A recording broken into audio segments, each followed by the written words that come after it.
Nobody talks about the anxiety, the worry, the fear, all the things that come with trying to gain wealth, achieve success. It's always just about, oh, go do this, go do that.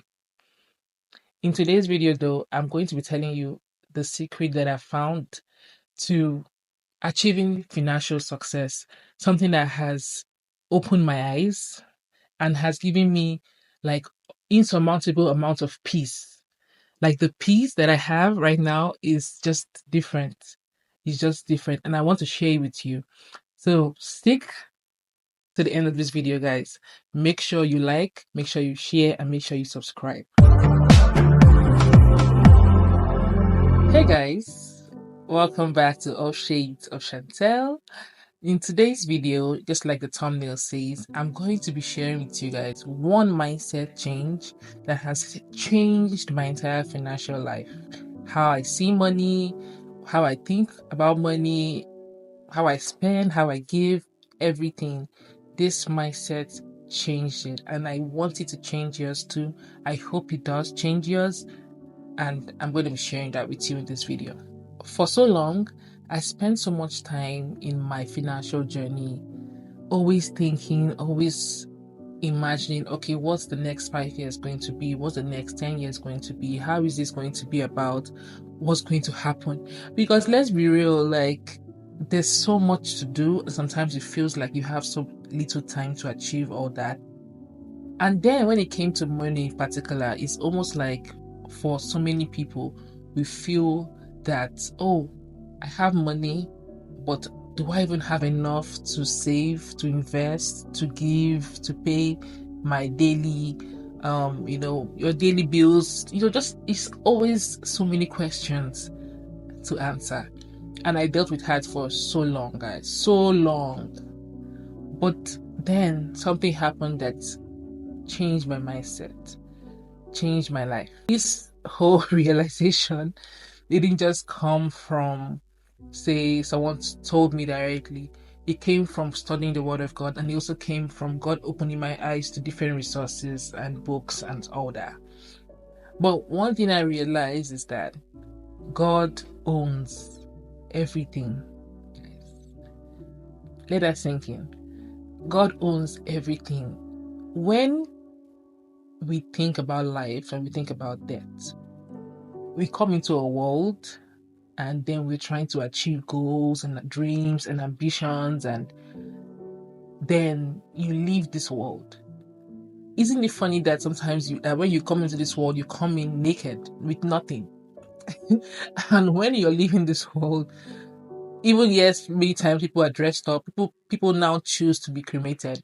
You're basically leaving this world with nothing. So empty you came and empty you go. And the more God was working on that thought in my head, he brought up this idea also of that it's funny how many times we don't understand that we are just stewards. God gives us possessions, God gives us riches, wealth, things to make our stay here, comfortable, make our stay here good, and the time to go is smooth. But sometimes people forget that, and they forget the blesser, and they are more focused on the blessing. I know that was a word.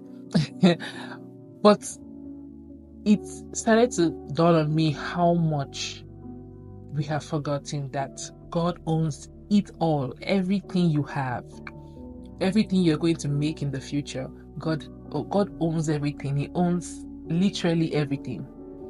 We are only stewards. Take, for example, say you buy a house in the US. You buy this property, right? When you hear the word buy, what comes to your mind is ownership. You think you own the property, right? But still you're made to pay property taxes. And failure to sometimes not pay property taxes can cause foreclosure on the home. I know it's crazy, it's crazy, but that is the reality, or that is an example of you thinking you own something, but do you really own it? Right? So there's a difference between owning something and possessing it. You own a house, for example, because you bought it, that house is going to be there. When you leave this earth, it's still going to be there. Somebody else is going to buy it. Somebody else is going to take, maybe if you leave it off to family, somebody else is going to take over it. Maybe, you know. But if you want to have an easy financial life, if you want to actually enjoy the wealth that you're going to build or you've built, you have to learn how to accept that you are a steward.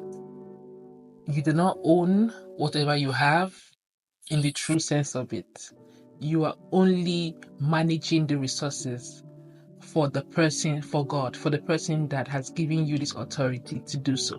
When you adopt this mindset, it's going to change the way you see things. It's going to change how you hold on to things, how you chase things.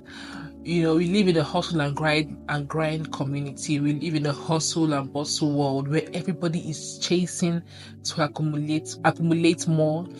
So even if you can see someone make $1 million and or someone is a billionaire, for example, we see people like Elon Musk and all the rest of them, right? And some of them are still out there, still making money, still hustling to make more money, still on the grind. And sometimes you're like, okay, when does it become enough? You're like, okay, when does it become enough? But that's not even the whole topic today. The whole topic today is whether you are a billionaire, because there's no sin in being wealthy, being stinkingly wealthy. Like, it doesn't change anything. God still owns it all. So whether you are up there, whether you are down there, whatever you own, God still owns it. The mindset, however, is to know that you are only managing these resources. So what does a manager do? A manager is subject to the leading and the commands of the CEO, of the chief executive officer, of the founder. So all you're doing is just managing those things for the person. So say, for example, Bill Gates owns Microsoft, right? But he's not in every single Microsoft building. There are people that manage each building or each branch or whatever. There are people in these different places, right? All Bill Gates does is tell them, this is what I want. This is what I want you to do. So let's switch that now, saying God and us. And God will be telling you, okay, I want you to help this person and I want you to sow to this person and I want you to build this, build this school or build these hospitals or do this or do that or enjoy your life. Like, travel. I gave you these resources because I want you to have a better life. I want you to enjoy your life. Do that. Pay your debts, pay your bills, live the life that you want, that I want you to have. That's what a manager would do. You are subject to the leading of the founder, of the owner, of the original owner. So what happens in our world today now is we see many people forgetting that we are all managers on this earth. Even if tomorrow my account reads $100 billion, I have to remember that I am a manager of $100 billion. By world standards, it may say I own it, but I know that I'm only managing it. That will help the way I move. I won't be moved by pressure. I'm not trying to outdo anybody. I'm not trying to compete with anybody. I'm not trying to show off for anybody because I know it's not my own. Like what are you showing off? Why are you showing off what is not yours? I don't know if you get it. I hope you do. I really pray you do.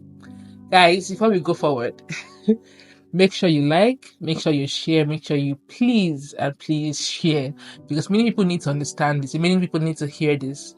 Make sure you share, make sure you subscribe. We're trying to hit 1,000 by God's grace before the end of the year. So please subscribe. Thank you. Some weeks ago, I was listening to this song, Life for Rent, I can't even recall the artist, but I was listening to the lyrics of the song and it was so moving because all it was saying is like, you're here for a short time, your life is for rent because you don't really own your life. And that is how I feel like everybody needs to see life. Everybody needs to see the things that God has blessed us with. We need to learn to disassociate ourselves from those items or those things, material possessions, and all that stuff. We need to learn to manage and to know that, okay, God, what will you have me do? And sometimes it can be hard because of the world we live in. It can be hard for, just like when God gave, I remember when God gave, in the Bible, God gave Abraham Isaac after so many years of praying and waiting, all for God to tell Isaac to give him back. And Abraham did that with so much ease. I'm sorry, but let's be real. Like, so that was a very hard thing to do, but somehow he did it, and God blessed him for believing in him. God blessed him for his obedience. But what I pick out from that story is the fact that Abraham understood that Isaac belonged to God. God may have given him being Isaac to Abraham, but in the entirety of it, he belonged to God. And I hope that today we learn to have that mindset that God owns it all. He owns it. He owns it. Everything you have, the nice cars, the not so nice cars, the houses, whether small or big, every single thing. When you get that mindset, even as you go in your journey of building wealth and you grow your journey of achieving so much, it would help you to keep you grounded. It would align your focus onto knowing what truly matters. So guys, I hope you enjoyed that video. I hope it enlightened you, it taught you something, and I hope that this mindset can and will change your life. Again, don't forget to subscribe, guys. Thank you and see you next time. Bye.